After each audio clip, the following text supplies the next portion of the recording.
Verði ykkur á góðu. Hvað segir þið gott? Hér er Ingólfur Jónsson að hámissi lambasteik. Það er ekki fyrsta sinn. Fyrsta sinn?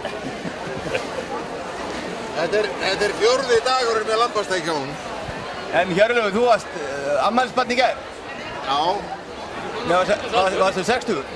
Já, eitthvað svoleiðis. Hvað varstu gaman? 60 í gær. Til hamingju með afmæli og til hamingju með hestinn. Þakkaði fyrir það fjölum mig. Þú ert með hæstu bara hæðir hérna alltaf í þessum ungurhásum. Ertu það þú sem temur þetta? Það er svona hjálpað til við það. En það ég er með góða menn. Jón Bjarni Smárason, snillingur, hann hefur búinn að sjá þessi trippi núna, það verið okkur í 2 ár. Svona með okkur. Ræktunin er ekki gömul. Ekki síðan þú byrjar að taka þetta allt sjálfur, eða ekki? Hvað er langt síðan þú byrjar? Það er svona 2007-08 erum við að byrja að fá svona 3-4 fólöld og svo hefur þetta farið upp í 6, fengum 7 núna þess ári. Og þú ert búinn að fá mikið af velunum á þessi hross og varst tilnefndur sem ræktunarbú ársins eða ekki fyrra? Jú, vorum ræktunarbú Vesturlands í fyrra líka.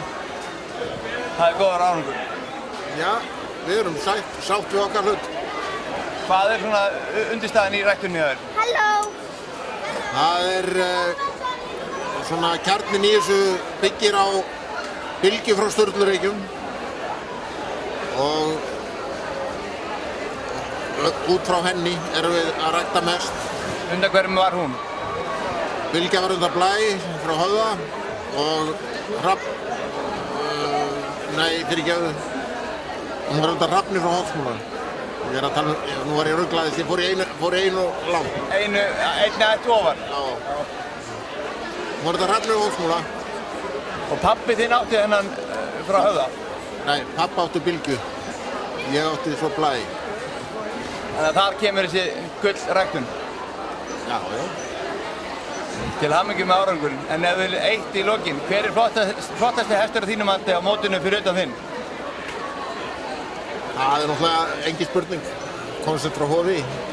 En það var ég fljótur að sjá hann út og hélt undir hann þeim í úr. Bestu myrni og hún er fengin. Flott, til hamingju það. Og góða skemmtun. Takk.